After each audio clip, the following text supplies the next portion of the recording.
All right. So I'm super happy to have y'all here. This is one of my favorite presentations to talk about. The history of children's literature. We are in EDU 371. It's one of our first classes. I think before we dive into children's literature and teaching children's literature through language arts, it would be most effective and impactful if I show you all the history of where children's literature began.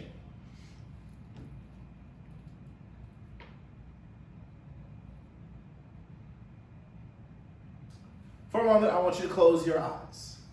I want you to think back to a time with you in your childhood, you with a book. Maybe it doesn't have to be your first book, just you being read to, or you reading. What were you reading? What was one of your favorite books that you can remember as a child? What made it your favorite book? Was it the illustrations? Was it the pictures? Was it the words? Was it the storyline? Let me ask you a tougher question. Did the main character look like you? Did he or she sound like you? Did they reference things that you were familiar with? What makes that story so impactful? Now I want you to open your eyes. I'm not going to ask you what you thought about or which story that brought you back to that moment with you in your grandmother's lap or on the couch next to your father being read to. But each and every one of us has something, some childhood memory of some form of literature in some way, whether it reflects our culture, our identity, or not.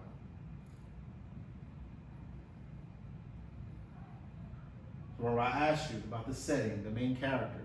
I think one of the most important things I asked you was, did you feel included within the story? Was your culture revered? Was your sense of identity made accessible?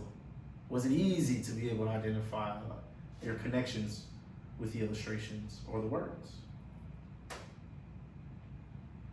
And I also asked, was the main character a person of color? Were they African American? Were they from the Latin American diaspora? Were they Asian American? Were they Asian? These are the things that children don't directly say to themselves, but I guarantee you they notice it. In every book, in every story you tell them. This is a real picture, by the way. A school that, I believe the school, Robert Coleman, is in DC, I believe. But they focus on mindfulness. So instead of giving suspensions and instead of scolding children in parent-teacher conferences, they sit children down and make them truly think about their actions and their choices. As such, suspension rates have went down, in-school suspension, out-of-school suspension, all these different things have made a turn for the better. But we think of the power of mindfulness and really engaging with a child on a totally different level outside of yelling at them or talking at them. There's no telling where we can go. A little about me. I'm Dr. Michael Woodward. As you know, I've had a few of you all in older classes, but this is my life's work, children's literature. I love it. No matter if we're reading under the stars in North Miami, near the beach, or if I'm going to classrooms all across the state, soon to be this country, soon to be the world, or if we're in museums, or if it's virtual and you gotta beam me in, I always find a way to have an impact on a child, which is what each and every one of you will do, whether it's formal or informal. But as a teacher, this is a life you'll live. You'll just be with a set of children for 180 days. And that's how I started, to really gain an understanding of what I could do with children's literature. And how far we have come. So, this presentation is broken into 3 sections. We're going to talk about the concept of childhood. You know, children weren't always referred to as children. You all know that, right? Many times they were referred to as young adults, very soon after they were born. Section 2, we'll talk about literature throughout the centuries. And section 3, we'll talk about multicultural literature. May we proceed? Awesome. The concept of childhood Anybody recognize this picture? This picture comes from the very first picture book, Orbis Pictus. We'll get into it a little bit. It was a book written in Latin. The very first book to have illustrations. I want to say, talk about it in a moment. But let's get to one of my favorite things when we talk about the concept of childhood. John Locke, philosopher, used this saying in one of his essays. He talked about tabula rasa, a blank slate. At birth, children are born knowing nothing. The mind is a blank slate. At birth, it's empty. The absence of preconceived ideas or predetermined goals. Clean slate. Each and every child. No matter their race, no matter their socioeconomic income status. This is the human mind, especially at birth, is viewed as having no innate ideas. Tabula rasa. Never forget this. When you see that child, know that, like, yo, you were taught this. You were taught how to be kind. You were taught how to be rude. You were taught to misbehave or to behave. Whether it was formal or informal, that child was taught that. And I loved how you brought up the environment, because children take in to what they are in proximity of, as we just learned, Vygotsky telling us that. He just talked about that. Children learn from what you keep around them. Whether it's other children, or it's parents, or it's good people, bad people, they're picking up something from them. Let's get back to it. Tabula rasa is Latin for a blank slate.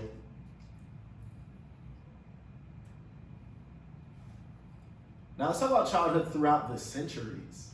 Did you all know this form of, this ideology of play is something it's pretty new. For many countries, for many cultures, children are immediately put to work as soon as they become of age. And we don't know what that's defined as, but as soon as they are able to work in those fields, or in some cases, hold guns, work as laborers. Look at this. They are tilling the land. Children, soldiers, workers. We're not even going to talk about pay if they were paid equally as their adult counterpart. We're not going to talk about that. We're just talking about children who are absent from the ideology of play, of fun. All children were in high demand. They were in high demand for many jobs. Look at the two occupations we have. We have somebody mining, going through those little tunnels. Oh, a child makes the perfect person. The perfect person to work. Anybody know what this child is doing? What job do you think this child has? Cleaning the chimney. Yeah, a chimney sweeper. Why? Why do you think they use a child as a chimney sweeper? Because it's small. The little space. Grown man, grown woman can't fit in the little spaces. Oh, but a child can. And do you think you have to pay that child the same wage as you would pay a man who is trying to take care of his family, or a woman who's trying to take care of her family? Do you think you have to pay them the same? No, you do not. So you're probably going to hire more what than what? More children than adults. This is the concept of childhood. This isn't too far ago. This isn't too long ago. And I guarantee you in some places, this scene on the left is probably still happening. Still happening. Whether they're mining in search of gold or diamonds. Guarantee you. Let's keep it going. So, photocopiers and the printing press just kind of came to be a couple hundred years ago. How do you think books were copied back then, before Guggenheim came with the printing press? They were manually copied. So if you colored one book, you had to color them all. And many times they use children to color the books. You may think of it as like fun now, like, haha, let's do this coloring book, but back then, it wasn't fun. And I don't think it was as easy either without crayons. They're probably making many of the colors out of flowers and other things that they find around the world.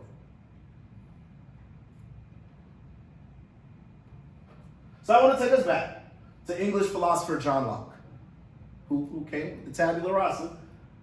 He put that in this essay, Some Thoughts Concerning Education. He's the one who introduced how children should play. This is in the 17th century, 1692. This is 300-400 years ago. It took someone to really talk about or write using one of our language arts, one of our 6 language arts, to write in terms of what kids should be doing. Because remember, when children became of age, they were considered adults. They dressed like adults, they worked, they lived their lives like adult counterparts. Many parents dress children very similarly to how they would dress as adults. So you got this 8-year-old, or whatever is defined as of age in the family, but predominantly you're 7, 8 years old, you looking like a grown man. You got a job, you got slacks on, a little blazer, they putting you to work. The sense of play is out the door. So he talks about this essay and outlining a new theory of mind, contending that the mind is originally a tabula rasa. And we know that in Latin. See, we just all learned some Latin. What does tabula rasa mean? What does that mean? Blank slate. Blank slate. Never forget that.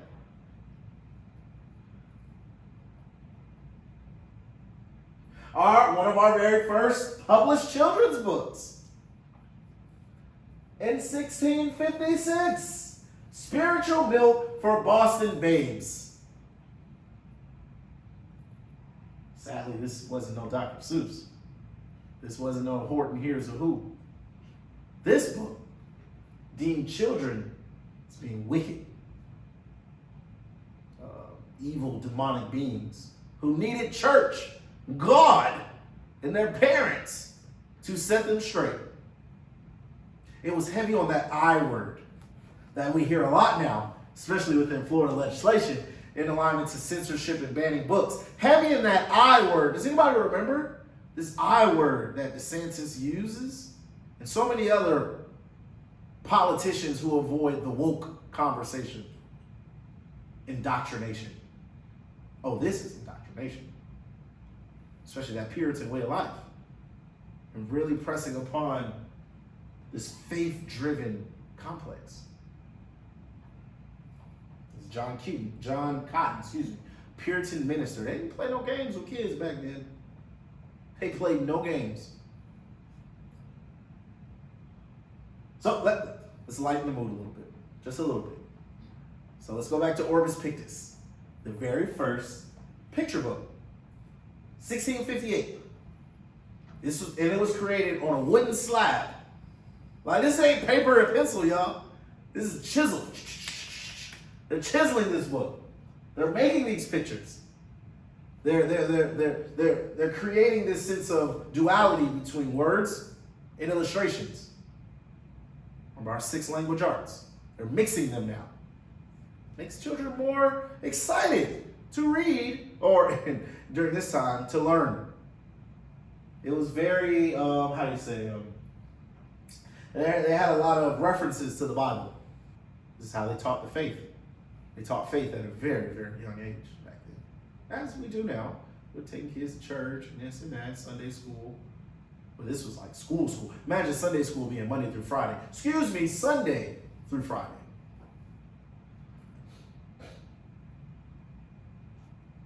America's first textbook, the English Primer, whatever you want to say. This is one of the first textbooks. Thy life to mend, this book attend. My book at heart should never part. The New England Primer. And this book actually sold hundreds of thousands in the New Americas in the 13 colonies, and of course across the pond as well, in England, excuse me. It was the first academic textbook, less than 100 pages, over 3 million copies. And you know it was grounded in the Bible. It quoted King James directly. And it reflected England's colonial Puritan world views. And it was published up until about the 18th century. For a long time, this book floated around. This is what many of the kids were brought up on. Prayers. Look, we have pictures, the morning prayer for a child, the evening prayer for a child. So they were mixing the faith and instruction. Which I don't want to say it's a bad thing they ought to do, but it takes us back to that I word that was just so popular a little bit post-COVID pandemic when everyone wanted to begin banning books. This sense of indoctrination. Well, have you ever read a book that's very similar to what I'm introducing to you right now? There aren't many books that are written. There aren't any books that are written like this anymore. Yet now, all of a sudden, indoctrination runs rampant. I think we're good on the concept of childhood. I think I've driven that home hard enough. Sadly, children weren't playing back then as they should, especially as they are now. But be mindful. Be mindful. There's some kids even to this day don't play. And that could be because of the home. Let's just keep it at this. That is because of their environment. The environment that we create for our children, whether formally in our classrooms or informally within our homes. Literature throughout the centuries. Check this out. 30,000 tablets were found in the sand in present-day Iran, I believe. Iran or Iraq? I think it's Iran. Present-day Iran. The library of Ashurbanipal. Tough word. Yes, I know. But imagine all of these tablets were found in the ground. Libraries aren't new. However, it is new now for libraries to be accessible to the public. Because back then, hundreds, thousands of years ago, libraries were for the rich and the clergy. Let's keep going a little bit more in the library of Ashurbanipal. Excuse me. The oldest known library belonged to a king, the king of the Assyrians between 668 and 631 BCE. Located in the royal palace of Nineveh, which is present-day northern Iraq. They found these tablets in the sand. It's wild, buried in history. 30,000 clay tablets were inscribed in cuneiform writing. And one of the books, one of the stories, we can say books, one of the tablets was actually the story of Gilgamesh. And I believe the Odyssey. Don't quote me on the Odyssey. But the story of Gilgamesh, some of the oldest known stories known to man and woman. This was the king of the world back then. The Assyrian? Excuse me. What? The Assyrians? Like, back in 7th century BC, this was the pinnacle of life and wealth.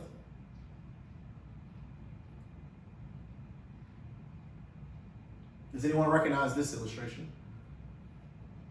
Does anyone recognize this library? It's the Library of Alexandria. The Library of Alexandria was a beautiful place where scholars from Africa and Europe and beyond came together. What made this place so special is because it had so much knowledge. They didn't have books or tablets. They wrote stories and their information on a specific type of paper that Egypt was incredibly famous for. Does anybody know the name of this paper that they used? Papyrus. It was incredibly common, but it was also incredibly flammable. All it took was a single match. You can burn that library down. Sadly, This library was burned down, or parts of it, several times throughout the centuries. We know where the Library of Alexandria is located, right there, at the mouth of the Nile that leads out into the Mediterranean Sea. Did you know? I forgot who made the coin. I forgot his name off the top of my mind. But one of his successors, slips in my mind. One of his successors, how they grew this library, they pillaged many of the ships that they found in the Mediterranean Sea. They would, especially if you docked at Alexandria, they would search your ship, take your books, make copies of them, get all the scholars to make copies, and they would give you the copy back. You don't even get to keep the original. I'm going to go on your ship, I'm going to take it. That's what they were doing. So over time, the library grew, and grew. Interesting story. There was an accident that almost burned the entire library down. Julius Caesar and his complex love affair with Cleopatra, it is said, rumored, to have started one of these fires, mistakenly. So Julius Caesar almost burned down the Library of Alexandria. Unintentional, they say, as he was, pursuing one of his enemies. Yeah, right. But, history teaches us that if you want to ruin a people or you ruin a culture, you destroy their knowledge and their accessibility to that knowledge and to books. Isn't it interesting? Isn't that kind of what's happening now? With book banning and censorship. This isn't anything new. We've seen this in the Ming Dynasty. We've seen this in the Library of Alexandria. We've seen this in the Holocaust. We've seen people destroy knowledge intentionally in hopes that they can create a news story built on lies.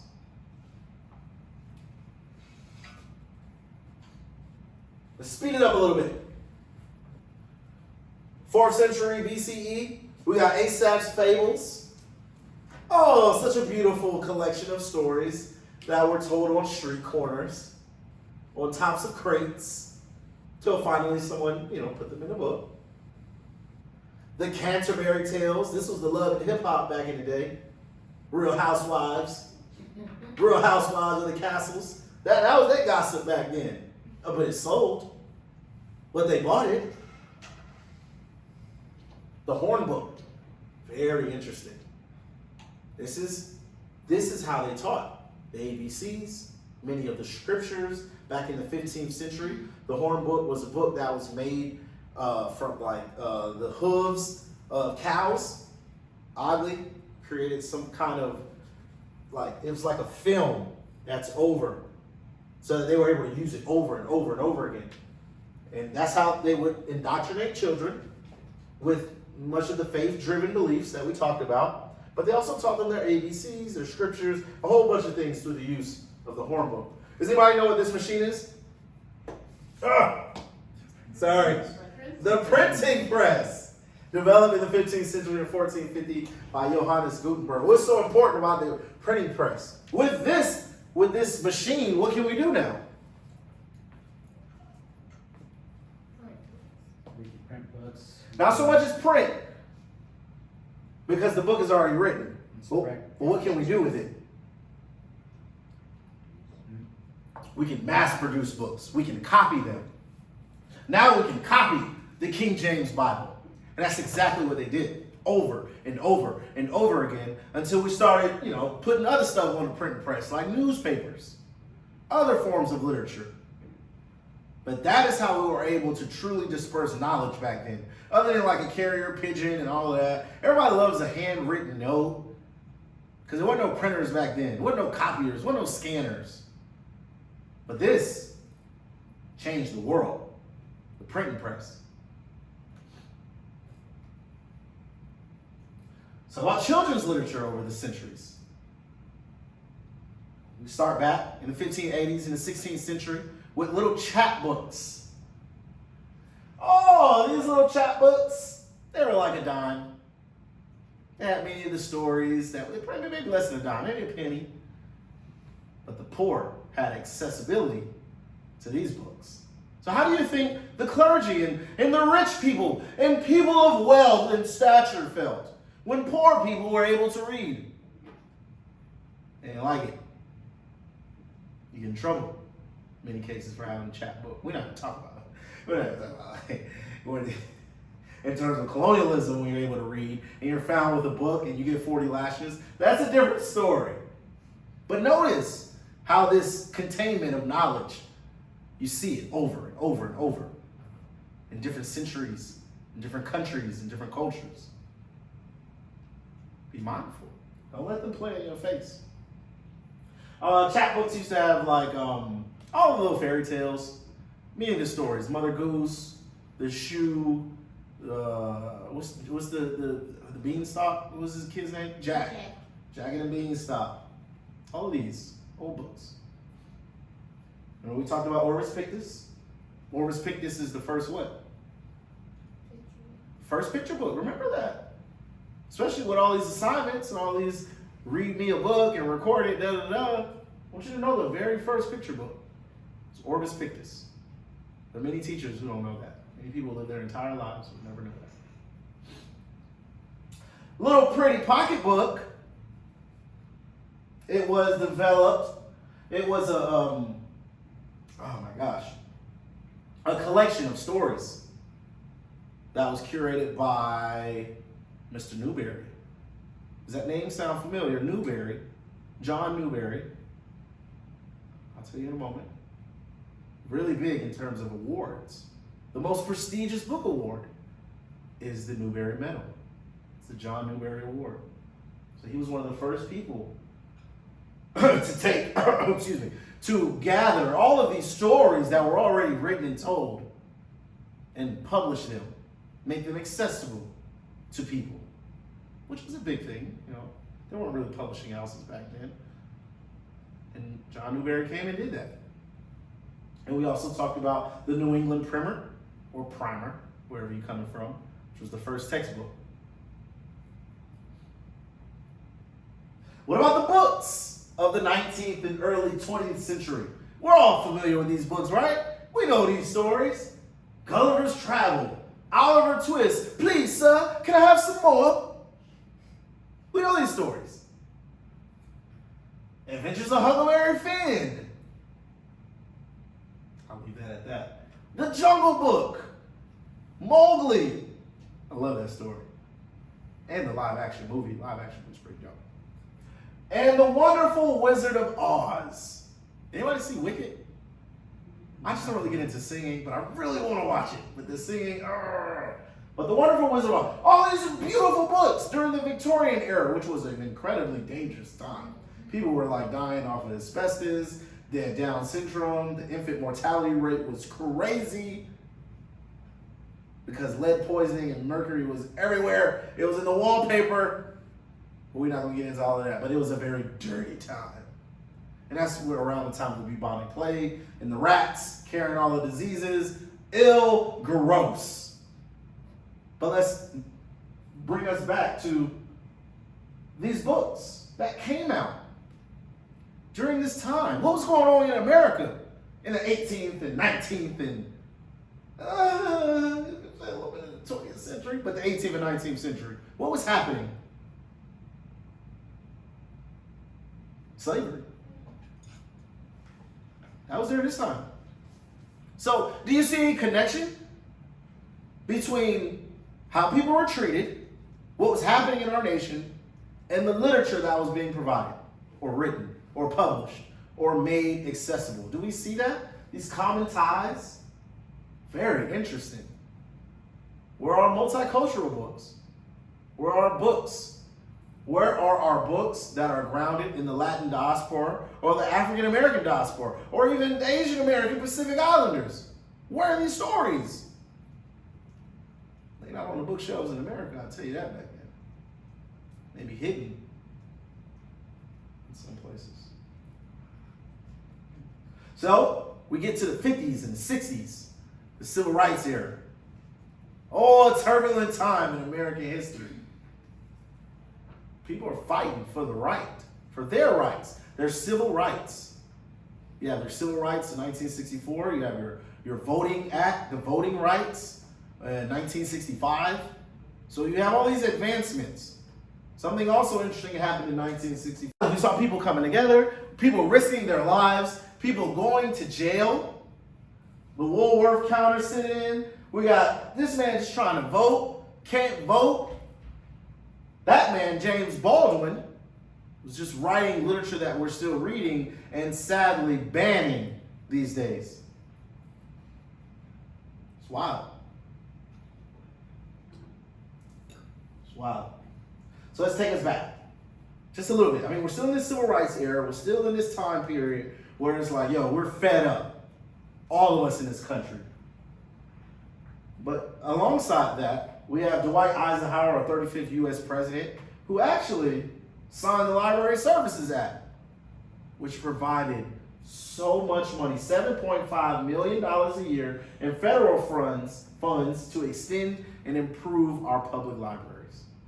So remember, we had the Library of Ashurbanipal, 30,000 conifer tablets. That was only for the clergy and the rich. And now we're finally, how long did that take? Hundreds of years to finally make public library services at the forefront of accessibility. Anybody recognize these awards? Where would you see these awards? Where have you seen them before? Don't be shy. On the covers of books. Yeah. Yes. We have our Newbery Honor Book, which is the most prestigious award to give a book, by John Newbery. Remember, he authored the Little Pretty Pocket Book and created the publishing house. We also have the Coretta Scott King Award, which acknowledges a beautiful book written, probably the most beautiful, the top book of the year within the African American diaspora. We also have the Caldecott Medal. There's the Buchler Medal, which goes to the top Latin book of the year. The Caldecott goes to the top illustrated book of the year. So now we're actually starting to love and embrace literature in ways that are just far beyond the accessibility. Look what comes about when we give that opportunity. When we make books that serve greater populations through the civil rights era. Look, so we're still in the 50s and we're in the 60s. We got The Invisible Man, one of the first published chapter books that really focused on color, written by a person of color. We have The Snowy Day, which was the first book that featured an African American character to win an award. We have I Know Why the Caged Bird Sings, by the great and late Maya Angelou. Books that are banned, by the way, in many school districts. Now, The Snowy Day. I love telling this part. You guys are familiar with The Snowy Day, right? Mm-hmm. Amazing book. Amazing book about a little black boy written in the 60s. A book that won an award. Does anyone know who wrote it? Other than anybody know about Ezra Jack Keats? I'm sure he's a great man. Wrote a great story. But did you know? Zach Ezra Keats, white man, wrote this book about this little black boy. And it won an award. Ask yourself, were there no black or brown authors who could have written a book about their own culture better than he wrote about someone else's culture? Incredibly interesting.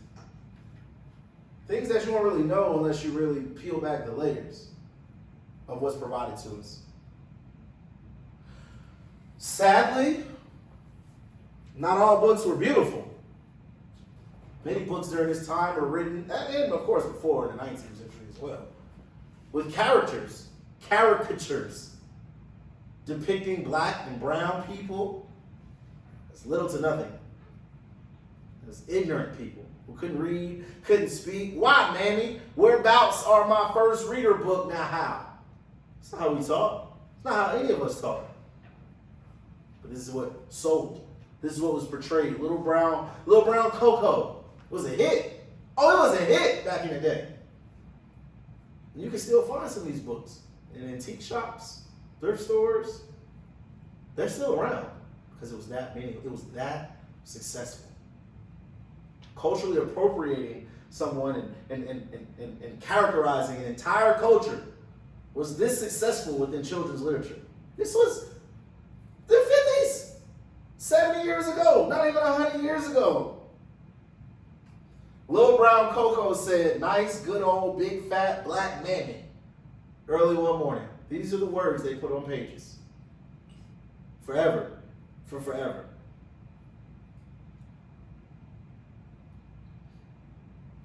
They went to make it a Bible story as well. I feel like the NAACP, they had filed a lawsuit against them. They were like, you can't just be writing stuff like that aren't real, that aren't factual. So they started writing Bible stories. And look at the pictures. Chewing on weed plants. Big lips. Mammies. Following the saviors. Isn't it odd? Religion and people that, from slavery to freedom, God's chosen people. Why do y'all couldn't be black? Why the people in the lower totem pole had to be black? And then the saviors were of a different color. It was intentional. Everything you find in the book is intentional. Every single thing, every single word, every single picture. Now I bring it home. I know y'all ready to go. But I know it's some good stuff. Things that you won't just find in someone's classroom. These things have to be told, sadly. And the further we go down this line, the less and less we'll continue to know. So Dr. Rudy Bishop, I won't play the video. She talks about how books can be mirrors, windows, and also sliding glass doors. A child should be able to see themselves, their reflection in a book. That's the mirror part. A window.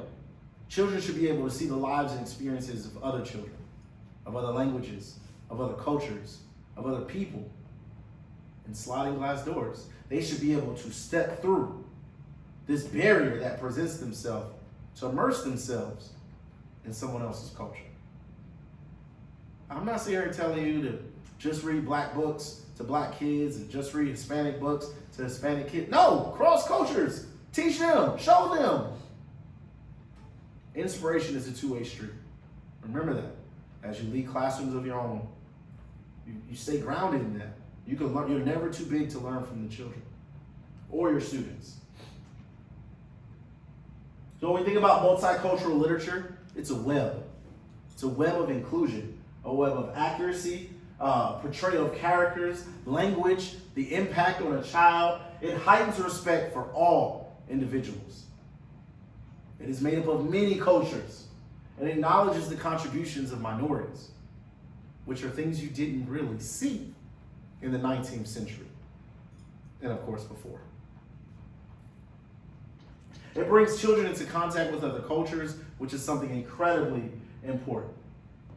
We don't want to have children living in silos. We don't want to just teach children one way and about one thing. The University of Wisconsin's Cooperative Children's Book Center takes account, a record of books that are published. Books that are published that feature white characters and non-white characters. Books that are featured with animals, the whole nine. Sadly, less than 15% of children's books over the past 2 decades have contained multicultural characters and storylines. 15% of all the books that are published. In 2018, roughly 10% of all children's books featured black characters. 7% featured Asian characters. 5% portrayed Latinx characters, and a mere 1% featured indigenous characters.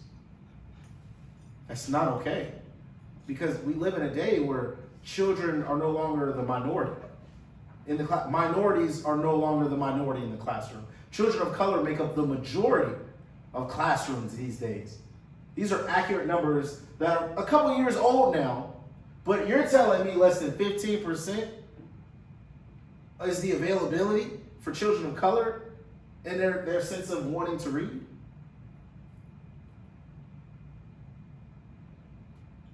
So I don't want to read to you, but I do love me some numbers. In 1985, about 2,500 books, children books, were published that year. Of the 2,500, only 18 were the works of African American people. 18 books. 2017, out of the 3,500 books that the Cooperative Center received, African Americans created 116, and 319 were about African Americans. So we moving. We're making waves, but we're not there yet. And I like to speak from all of us, not just from one slice of the American pie. So while books of people of color has increased since the 1980s, we're gonna keep it funky. Things have increased, but it also plateaued, and it has never exceeded over 5%. Books that are written by people of color each and every year. And we're talking about published. We're not talking about independently published. We're talking about published, traditional published books. So we have, I like visual. You know what I'm saying? When you teach the language arts, you can write and speak, present numbers all you want. But have a nice little graph from time to time. Give the student a visual. We have the number of total publications in blue, and then we have Black and Latinx publications in yellow and green. Do we see the vast difference? It ain't no half and half. It's not even a quarter.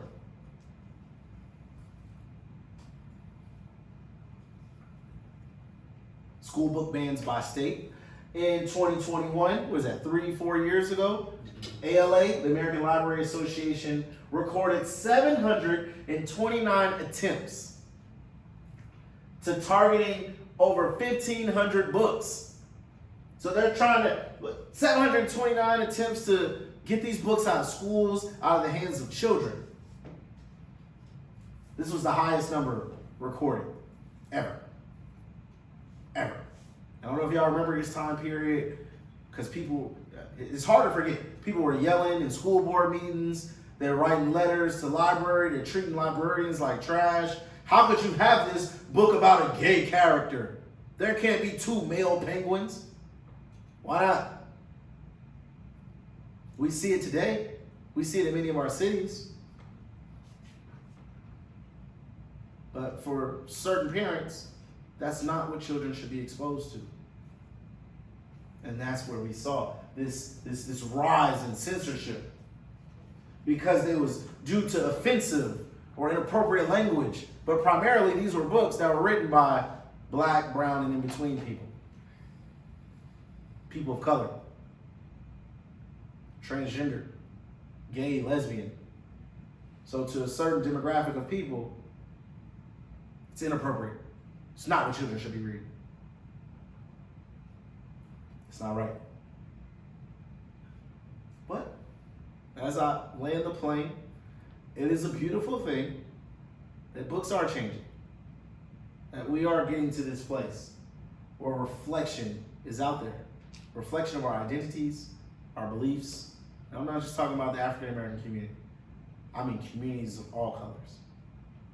It's very nice to see that on bookshelves, just all across this country. Yet we are at a place where we are fighting for the right to read, for the right to accessibility for all children, regardless of their race or socioeconomic income status. And that's not right. So never forget, Dr. Rudine Bishop told us that children need windows and mirrors, and they need mirrors in which they see themselves, windows that they can see through so they can see the world, and sliding glass doors so they can step into someone else's culture. This is not the entire history of children's literature, but it's a big part. And I hope I gave y'all something that you can walk away with. Something that you probably didn't know before. Any questions? I'll see y'all next week. Great class. Any homework? We got homework coming? No, we got some time. No homework yet. But get ready to be thinking about your virtual read aloud. You have my little library outside. If you don't have any children's books, the little red library out there is mine. Feel free to take a book. Just try to put it back. People are stealing my books. I want to say it's February 4th. Oh yeah, turn those cameras on. I want to hear you read. Wish all the best. Were you reading to children? No. Imaginary children. Imaginary role playing. Turn the camera on and show me a good book. Read it.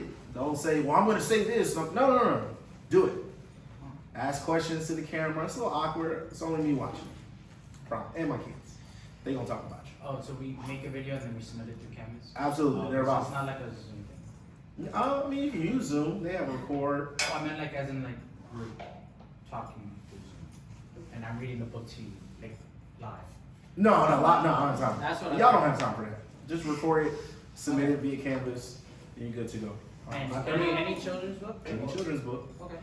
Any children's book. There are examples in the Canvas shell. And if y'all need to talk to me one-on-one, you go always. Okay. I wish you all the best. Thank you all.